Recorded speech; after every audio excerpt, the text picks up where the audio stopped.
Hey, I'm Denny's. Saying no to a client can actually save your sanity and your business, no jokes. Most people think no is rude. It's not.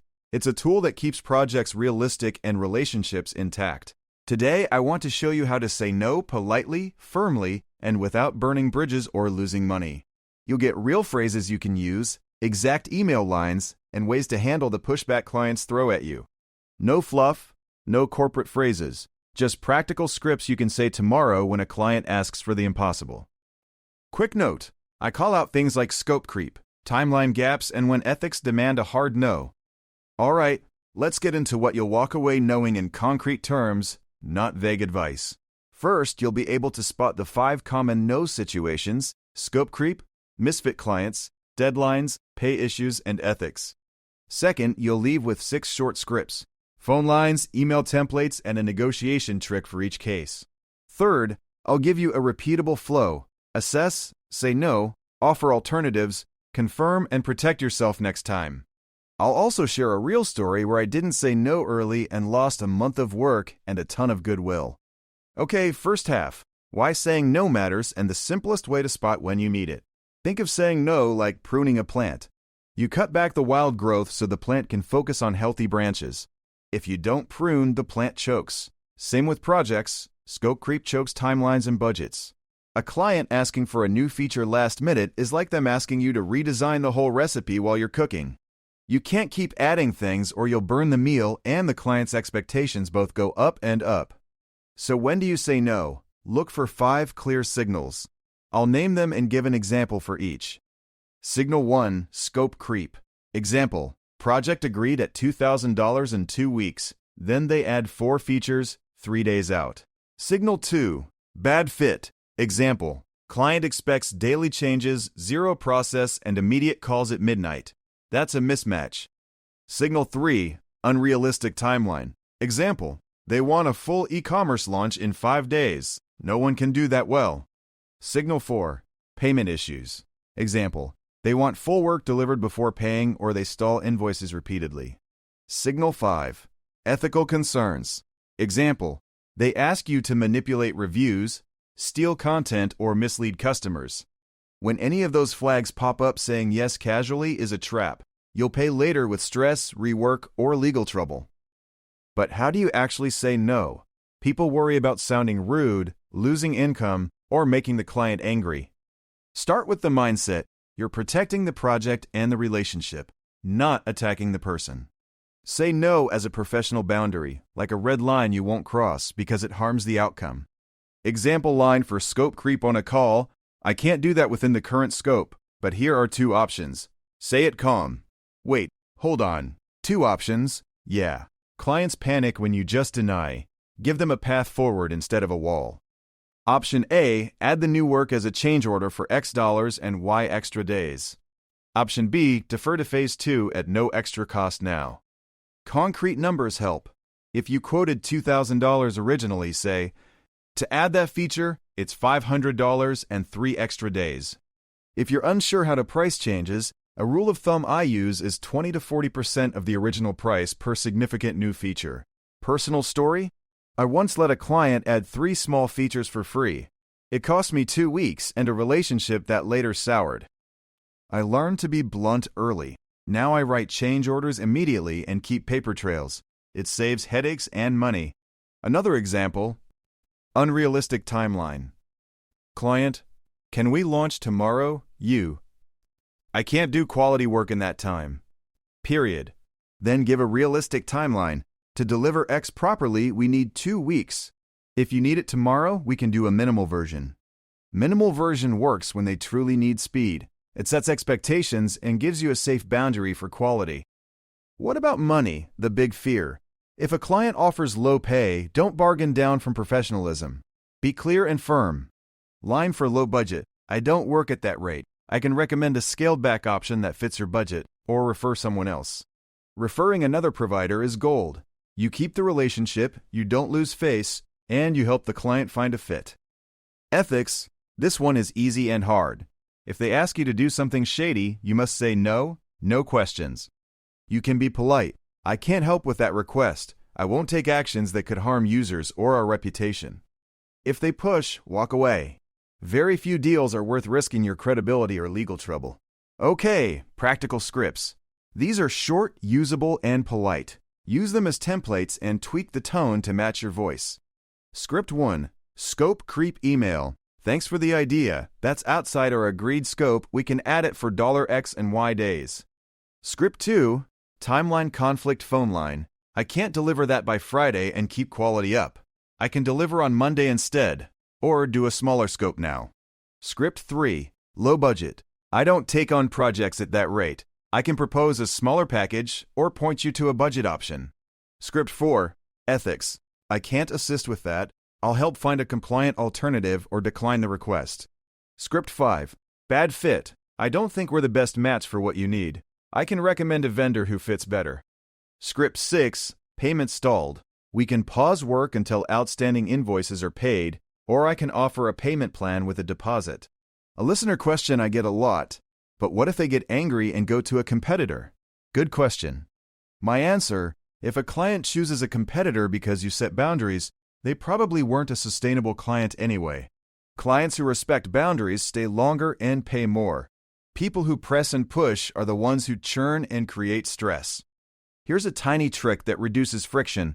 Frame the no as care for the project. Example, I want this to succeed, so I can't do X within the current scope. It flips the script from rejection to protection. Clients hear you care rather than you're being shut down. Okay, quick pause. I want to ask you something. What's the hardest no you've ever had to give a client? Drop me a DM or voice message with that story.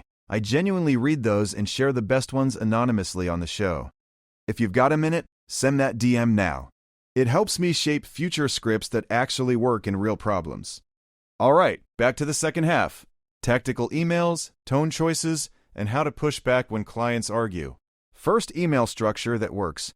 One sentence reason, one sentence boundary, one sentence alternative. Short and clear beats long explanations. Example email, thanks, I can't add that within our scope. We can do it as a change order for $500 in 3 days, or defer to phase 2. That email gives a reason, sets a boundary, and offers a path forward. Clients like options when they're frustrated. On the phone, mirror language. If they say, I need this fast, respond, I hear you need it fast. I can do a minimal version now or full version in 2 weeks. Mirror reduces heat. It shows you listened and centers the conversation on choices, not blame. Tone matters more than words. Keep voice steady, use neutral phrases like, I can't, instead of I won't when appropriate. I prefer I can't because it focuses on constraints rather than moral judgment. It's softer but firm. Be careful with the sandwich method, praising, then critiquing, then praising. It can feel manipulative if overused. Instead, be direct and kind. Short statements are easier to remember and harder to twist into something else. Next tactic, price the change clearly and immediately. Don't let scope drift without a written change order and a signature. Template line for change order. Attached is a change order covering X. Work will start once signed and a 50% deposit is received. Why 50% deposit? Because it shows commitment and covers your immediate time. If a client balks, they are committed. If they push back on price, ask what they would accept instead of lowering your price reflexively. That gives you negotiation room. Example negotiation. If $500 is too much, what number would work for you? Let's see if we can meet halfway with adjusted scope. Don't be afraid to walk away. I know that sounds scary, but clients who push you into bad deals cost way more in the long run. Walk away line. If that doesn't work for you, I understand. I can pause the project and recommend alternatives. If you pause, always follow up in writing confirming the pause conditions. This protects you and creates clarity for both sides. Handling passive-aggressive clients is its own skill. Don't mirror the tone. Stay neutral and repeat the boundary clearly. When they guilt you, but we've been working together for years, respond, I value our history. I also need to keep terms that make work sustainable. A practical playbook I use with every client. Contract first, clarify scope, confirm timeline, request deposit, set change process. If any of those steps skip, you're in danger. Contracts aren't trust killers. They're clarity builders that reduce future pain. Example clause language. Any work outside the agreed scope will be billed at $X/hour or via a written change order with deposit. That clause makes price and process automatic. Less negotiation, fewer emotions, more predictable outcomes. Another tactic is to timebox requests. If a client demands urgent change, say, "I can take a 30-minute triage now," and quote the change. Timeboxing prevents scope from exploding. You spend a small, defined amount of time and set a follow-up deliverable. When clients push hard, use silence strategically. After you state a boundary, pause. Let them react first instead of filling the space. Silence is uncomfortable for them and clarifies whether they're negotiating in good faith or gaslighting you. If negotiations get messy, suggest a short written recap to confirm, "Here's what we agreed and what remains open." Writing locks details in. Now some real-world numbers you can use as rules of thumb for freelancers and small agencies. Charge at least 25 to 50% of the value of a big feature as a change order. If a new feature adds big business value, price accordingly. For timeline rush fees, add 25 to 50% for expedited work depending on how fast they need it and how much disruption it causes. For late payments, add a simple policy, 1.5% monthly late fee after 14 days. Say it clearly in the contract and enforce it. Enforce it once. Clients test boundaries. If you enforce consistently, they respect you and your cash flow stays healthier. If a client is repeatedly hard to manage, consider a retainer model. Retainers change the dynamic and reward consistent boundaries. With retainer, define what's included, what's extra, response times, and an out clause. It makes saying no easier because terms are clear. Final tactic, rehearse hard no conversations out loud. Say the sentence, time it, adjust tone. It's less scary when practiced. Role play with a friend for 5 minutes. If a client pushes, practice the calm lines until they feel natural. Okay, quick recap of the most actionable parts before we close with a short ask from me. 1. Spot the 5 signals early: scope, fit, timeline, pay, ethics, and act the moment you see them. 2. Use short scripts: reason, boundary, alternative. Keep emails single paragraph and phone lines concise. 3. Price changes immediately, require deposits, and use contracts and written recaps to protect yourself. If this helped you even a little, do one thing. Share this with a freelancer or agency friend who needs to hear it. That one share actually helps independent workers more than you might think, and it keeps this practical advice circulating. Thanks for listening.